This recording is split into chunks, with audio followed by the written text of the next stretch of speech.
श्री पुराण पुरुषोत्तमाय नमः। श्री गणेशाय नमः। श्री शिव महापुराण विद्येश्वर संहिता अध्याय 3। श्रवण, कीर्तन आणि मनन या साधनांचे श्रेष्ठत्व। श्री गणेशाय नमः। व्यास म्हणाले, सुतांचे बोलणे ऐकून त्यांच्याशी वार्तालाप करणाऱ्या महर्षींना खूपच आनंद झाला। ते म्हणाले, भगवन, तुम्ही आम्हाला वेदतुल्य अद्भुत आणि मूर्तिमंत पुण्यस्वरूप असे शिवपुराण ऐकवा। सूत म्हणाले, महर्षींनो, तुम्ही कल्याण स्वरूप भगवान शंकरांचे स्मरण करा आणि माझे निवेदन लक्षपूर्वक ऐका। शिवपुराण साक्षात अमृत आहे। हे वेदांच्या सार तत्वातून प्रकट झालेले आहे। यात भक्ती, ज्ञान, वैराग्य आणि वेदांतात प्रतिपादन केलेल्या सदवस्तूंचे विशेषत्वाने वर्णन करण्यात आले आहे। वर्तमान कल्पात सृष्टीला आरंभ झाला तेव्हा 6 ऋषी कुळातील महर्षीमध्ये सर्वात श्रेष्ठ कोण आहे या मुद्द्यावरून मोठा वाद झाला। या संदर्भात देवांचे काय म्हणणे आहे हे जाणून घेण्यासाठी ते सर्वजण सत्यलोकी गेले। त्यांनी विधात्याला वंदन केले व म्हणाले, प्रभो, तुम्ही विश्वाला धारण करून त्यांचे पालन पोषण करता। तुम्ही सृष्टीचे नियामक आहेत। आम्हाला सर्व तत्वांच्या पलीकडे असलेले परात्पर पुरुष कोण आहेत ते जाणून घ्यायचे आहे। कृपा करून त्याविषयी काही सांगा। ब्रह्मदेव म्हणाले, हे ऋषी श्रेष्ठांनो, भगवान महादेव हेच सनातन पुरुष आहेत। त्यांचे अव्यक्त अस्तित्व कोणीही जाणू शकत नाही। ते इंद्रियांच्या आकलन शक्तीच्या पलीकडचे आहेत। सर्व साक्षी व सर्वज्ञ आहेत। या संपूर्ण विश्वाला अंतर्बाह्य व्यापून आहेत। मी, हरी, हर, इंद्रादी देवता आणि इंद्रियांसह असलेले सर्व जीव समुदाय हे त्यांच्यातूनच उत्पन्न झालेले आहेत। म्हणून महादेव हेच सर्वश्रेष्ठ आहेत। ते चराचर विश्वाचे स्वामी आहेत। भक्तीशिवाय अन्य कोणत्याही उपायांनी त्यांचे दर्शन होत नाही। आम्ही सर्व देव त्यांच्या पावन दर्शनाची नेहमीच अपेक्षा करतो। त्यांचा कृपाप्रसाद प्राप्त व्हावा म्हणून त्यांची आराधना करतो। शिवजींप्रती असलेली अतूट भक्ती मानवांना भवबंधनातून मुक्त करते।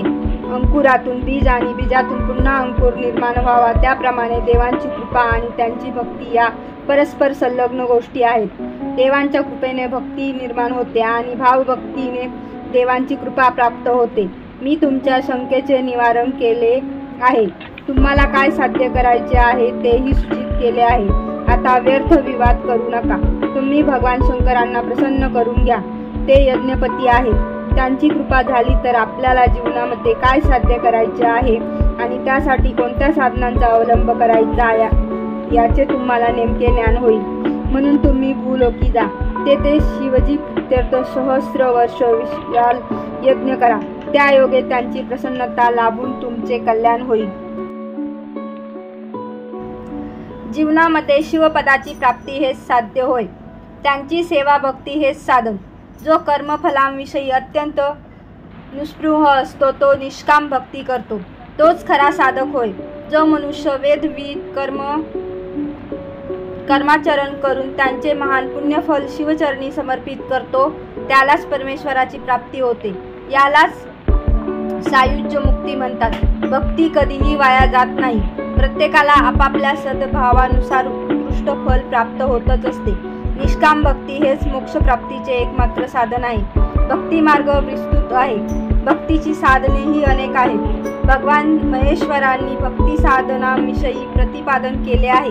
ते म्हणतात, कानाने भगवन नामाचे, त्यांच्या गुणांचे आणि लीलांचे श्रवण करणे, वाणीने भगवंताचे स्तवन कीर्तन करणे आणि मनाने भगवंताचे चिंतन करणे ही शिवपद मोक्षप्राप्तीची महान साधने आहेत।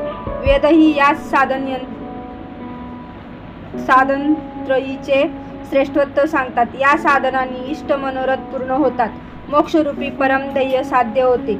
एखादी गोष्ट पाहिल्यानंतर तिच्याविषयी आकर्षण निर्माण होणे स्वाभाविक आहे, पण ज्या वस्तूचे कोठेही प्रत्यक्ष दर्शन होत नाही तिच्याविषयी केवळ ऐकून त्याच्यावर विश्वास ठेवून मनुष्य तिच्या प्राप्तीसाठी प्रयत्न करतो। म्हणून श्रवण हेच प्रथम साधन आहे। गुरुमुखातून तत्व ऐकून ते नीट समजावून घेऊन बुद्धिमान मनुष्य कीर्तन आणि मननाद्वारे ते तत्व जाणून घेण्याचा, त्याची अनुभूती घेण्याचा सतत प्रयत्न करतो. अशा प्रकारे सातत्य ठेवून तो हळूहळू शिवस्वरूपाकडे वाटचाल करू लागतो. भगवान शंकरांशी संयोग होताच, अर्थात त्याच्या जाणीवेला शिवतत्वाचा स्पर्श होताच त्याला अलौकिक आनंद प्राप्त होतो. भगवान शंकरांची पूजा करणे, त्यांचे नामस्कीर्तन करणे, त्यांच्या रूपाचे, गुणांचे आणि लीला कर्तृत्वांचे निरंतर चिंतन करणे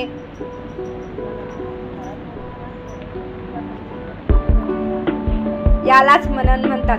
महेश्वरांच्या कृपादृष्टीने उपलब्ध झालेले हे साधना मार्गातील प्रमुख साधन आहे. अध्याय 3 समाप्त. प्रार्थना. देवदेव महादेव शरणागत वत्सल, व्रतेनानेन देवेश कृपा करू ममोपरी. मया भक्तानुसारेण व्रतमेतत् कृत शिव, न्यून्य संपूर्णता यातु प्रसादत्व शंकरम. अद्यानाद्यादि वा नानाजप पूजादिक मया कृत तदस्तु कृपया सफल तव शंकर. धन्यवाद भक्तगणांनो. आज आपण शिवमहापुराणचा विद्येश्वर संहितेचा अध्याय 3 बघितलेला आहे. उद्या आपण अध्याय 4 सनतकुमारांचा व्यासांना उपदेश बघणार आहोत. असेच नवनवीन अध्याय ऐकण्यासाठी आणि वाचण्यासाठी चॅनलला लाईक करा आणि सबस्क्राईब करा. धन्यवाद.